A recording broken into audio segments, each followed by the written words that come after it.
the Mughal Empire.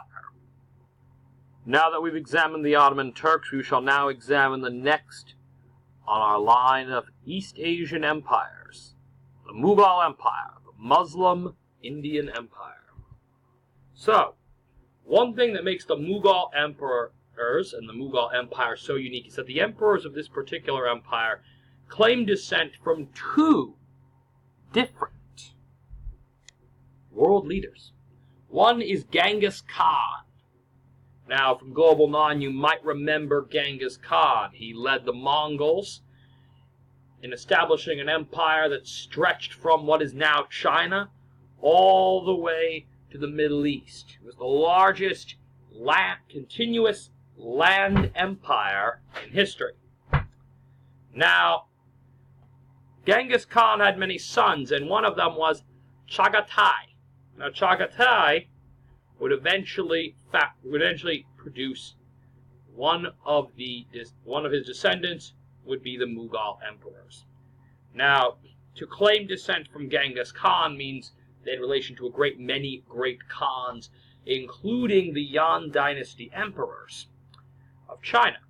Now, the other leader whom they claim descent from is Timur. Now, Timur was a Central Asian ruler who ruled over a nomadic people around the area that's now Turkey and the Asian steppe, and his empire actually fought the Ottomans in war and defeated the Sultan Bajazet. When he defeated Bajazet, Timur, often called Tamerlane in the West, famously locked Bajazet in a cage to humiliate the defeated Ottoman emperor. Now, with the Ottoman Sultan defeated, Timur rose to acclaim both in Europe and in Asia, and many people wished to accentuate their relation to Timur, or Tamerlane as he's known in the West. And the Mughal emperors were particularly insistent on their descent from Timur.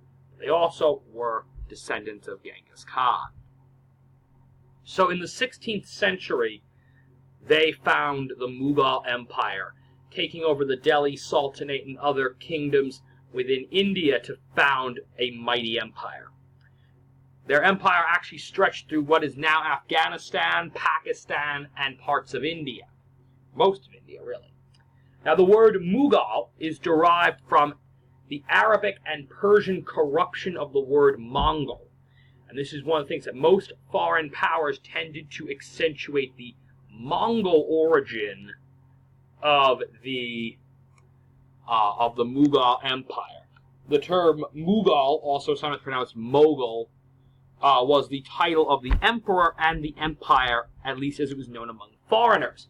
Now, the Mughal dynasty themselves referred to their empire as the Timurid Empire, emphasizing not their descent from the Mongols, but their descent from Timur. It is rather interesting that they wanted to be known as the descendants of Timur, not the descendants of Genghis Khan. Whereas foreigners and many of their enemies, like the Ottoman Turks, often accentuated the Mongol origins of the Mughal dynasty. So, religion. Now, Islam was the official religion of the Mughal Empire. However, Hinduism and Sikhism were tolerated, so they also explored religious tolerance, and this allowed them to control large tracts of central and even into southern India, which is majoritively Hindu.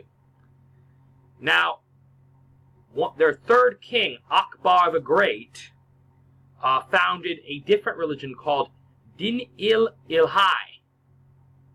Din-i-Ilahi. And Din-i-Ilahi means religion of God. And this religion, sometimes also called the divine faith, combined elements of Islam, Hinduism, Jainism, Christianity, and Zoroastrianism. And it also accentuated an idea of religious plurality, the idea that there was some truth in all religions. Now, the movement was never terribly popular even when Akbar was alive, and in fact many Muslim clerics referred to him as a heretic and a blasphemer for this idea. And the movement died out not long after Akbar's death. However, it's rather interesting that this movement towards religious pluralism, an idea that would not gain ground in Western philosophy until the 1970s, is an idea that was already being experimented with by the Mughals back in the 16th century. To me, that's very interesting and very important, as it demonstrates just how cosmopolitan the emperor would have to be. For him to know enough about these religions, Islam, Hinduism, Jainism, Christianity, and Zoroastrianism, especially as there were not many Zoroastrians left in India, where they're known as the Parasi, or the Parsi, because they were originally Persian. And even Christianity was relatively small. Jainism had always been small.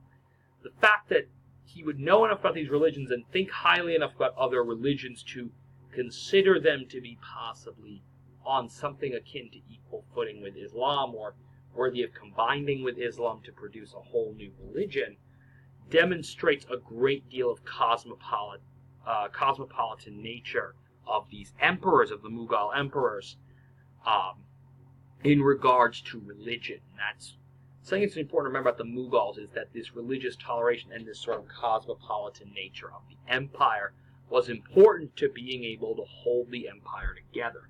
In fact, Akbar also abolished the tax on non-Muslims, which would remain a feature of the Mughal Empire, and kind of helped to keep the non-Muslim population at least somewhat satisfied with Mughal rule.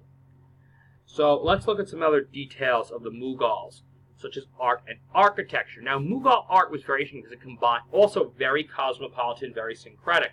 It took elements from Indian, Persian, and European art. So if you take a look at the Taj Mahal, you'll notice in here there's a very high level of detailing. This high level of detailing, the types of geometric patterns, are somewhat consistent with especially these arches down here. These type of ancient Indian arches are consistent with Indian architecture.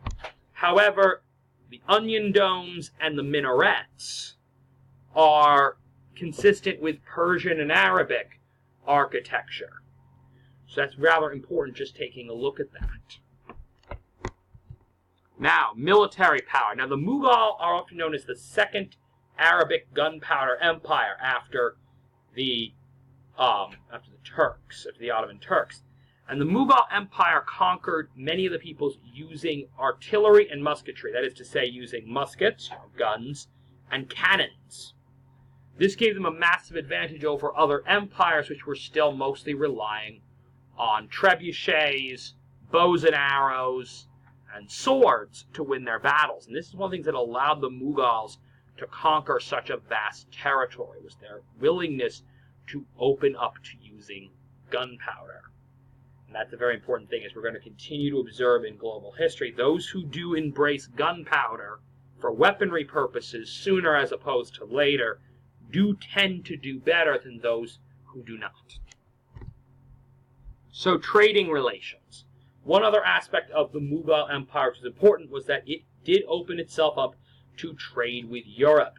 The Mughals established relationships with both the Ottomans and Europe. So they allowed the European merchants, such as the British East India Company, to come in and to trade with their empire, buy calico, buy silks that they got from China, buy the various spices from India, and bring them back to Europe. But they also continued to maintain land trade routes with the Ottoman Turks.